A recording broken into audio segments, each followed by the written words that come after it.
Hello guys, welcome back to vibe. Shock, అసలు shock భయ్య. అసలు నేనైతే ఎక్స్పెక్ట్ చేయలేదు. వదిలాడు బాబే. ఎలా ఇలా థింక్ చేసి వదిలే. అసలు ట్రైలర్ చూస్తుంటే డాకు మహారాజ్ ట్రైలరు అసలు బాలయ్య బాబు సినిమా ట్రైలర్ లాగా లేదు.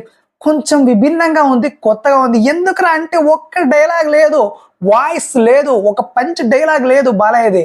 అసలు ఇలా ఇంతవరకు అసలు నాకు తెలిసినంత వరకు భయ్యా, ఇప్పటి వరకు బాలయ్య సినిమా ట్రైలర్ కానీ టీజర్ కానీ రిలీజ్ అయిందంటే పంచ్ డైలాగ్ లేకుండా ఏమి లేకుండా ఇంతవరకు లేదు.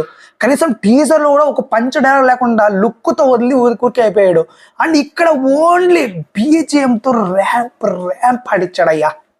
నిజంగా రప్ప నరకుడే. ఇంకా నాకు తెలిసే సినిమాలో మామూలుగా ట్రైలర్ మాత్రం తన బీజిఎంతోనే అసలు నాకు షాక్ అవుతుంది. అదే అసలు బాలయ్య గారిని ఇలా ఎలా కట్ చేయబుద్ధి అయింది ట్రైలర్ అని. అసలు ఒక 2 చోట్ల ఫస్ట్ స్టార్టింగ్ లో మాట్లాడతాడు చిన్న పాప దగ్గర, అండ్ ఈ క్లైమాక్స్ లో మైకేల్ జాక్సన్ అనే వర్డ్, అంతే. ఆ 3 వర్డ్స్ తప్ప ఎక్కడ కూడా మాట్లాడు బాలయ్య. నిజంగా ట్రైలర్ మాత్రం amazing. Background music, Thaman ramp పాడిచ్చాడు. నిజంగా నాకు తెలిసినంత వరకు పూనకాలు తెప్పిస్తాడు. ట్రైలర్లో మాత్రం నిజంగా దాచాడు భయ్య. బాబీ మాత్రం చాలా దాచాడు. లోపల మాత్రం నిజంగా అంటే బాగా ఉడికిన అన్నం బాగా తీసి ముక్కలు వేసుకొని బాగా కలుపుకొని తింటే ఎలా ఉంటుందో థియేటర్లో మనం చూడబోతున్నాం. నిజంగా చెప్తున్నా, ర్యాంప్ పాడిస్తాడు. నాకు తెలిసినంత వరకు ట్రైలరు బీజిఎం ఎక్కడ కూడా కాంప్రమైజ్ కాకుండా, అండ్ విజువల్ పరంగా క్వాలిటీ పరంగా కూడా కాంప్రమైజ్ కాకుండా ప్రతి ఒక్కటి, అంటే బాబీ ముందుగానే చెప్పాడు. ఇప్పుడు అదే నాగవంశి ఎప్పుడు కూడా బాలకృష్ణ గారి సినిమాలో ఇంతవరకు ఎప్పుడు చూడ విజువల్స్ క్వాలిటీని తీసుకొస్తున్నామని. ఎస్, ఎగ్జాక్ట్లీ ఈ ట్రైలర్లో మనకు అది కనిపిస్తుంది.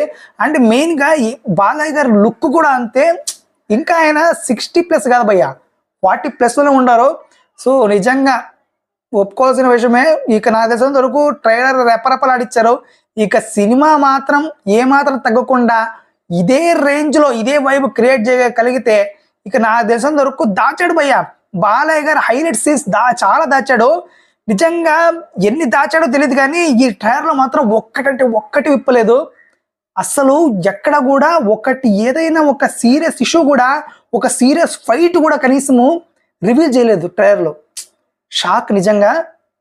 అంటే టీజర్లో కొన్ని కట్స్ చూసాం కదా, అవే కట్స్ దీనికి యాడ్ చేసి కొన్ని, అండ్ ఇక ఏదో చిన్న పాపని యాడ్ చేసి కొన్ని ఎలివేషన్స్, అంటే వేరే వాళ్ళే చిన్న పాపను వేరే వాళ్ళంతా ఎలివేషన్స్ ఇచ్చుకోవడం ట్రైలర్లో ఇదే కనిపిస్తుంది తప్ప ఎక్కడ కూడా బాలయ్య బాబు గారికి విలన్కి క్లాష్ వచ్చినట్లు కానీ ఎక్కడ కూడా మనకు చూపించలేదు. ఇక విలన్ చూసుకుంటే ఇందులో మన బాబీ డియోల్ ఉన్నాడు. సో తనైతే ఇక జంతువులు, అంటే జంతువుల మీద వీళ్ళు బతుకుతూ ఉంటారనమాట. సో ఆ జంతువులే వీళ్ళకి ఆధారం. దాన్ని చంపి వాటి నుంచి వచ్చే వాటి ఆయుధాలని అమ్ముతూ బతుకుతూ ఉంటారు. సో ఇదే కథ. ఇక సో వీళ్ళని ఎలా అడ్డుకోవాలి, అండ్ ఆ చిన్న పాపని ఎలా కాపాడుకోవాలి. సో కథ ఏమో ఈ ట్రైలర్లోనే చెప్పేశాడు, బట్ యాక్చువల్ కథ అయితే ఇది కాదు, చాలా ఉంది కథ. సో అదే సస్పెన్స్. ఈ సినిమా మొత్తం ఎక్కడా కూడా విప్పకుండా, గుట్టు రట్టు చేయకుండా బాబీ ట్రైలర్ కట్ని అంత బాగా డిజైన్ చేశాడు. నా తెలిసినంత వరకు తమన్ ఇందులో హైలైట్ భయ్య. అందరికంటే హైలైట్ అంటే తమన్ బీజిఎంఏ. ఇంకా బాలయ్య అంటే మనోడే, ఇంకెవరు కొట్టలేడు. ఆ రేంజ్లో కొట్టాడు కూడా. సో మీకు ఎలా అనిపించింది గాయస్ ట్రైలర్ చూస్తుంటే? సో మొత్తానికైతే ఇంకేముంది, బాలయ్య సంక్రాంతి బ్లాక్ బస్టర్ అని ఫిక్స్ అయిపోయా నేనైతే.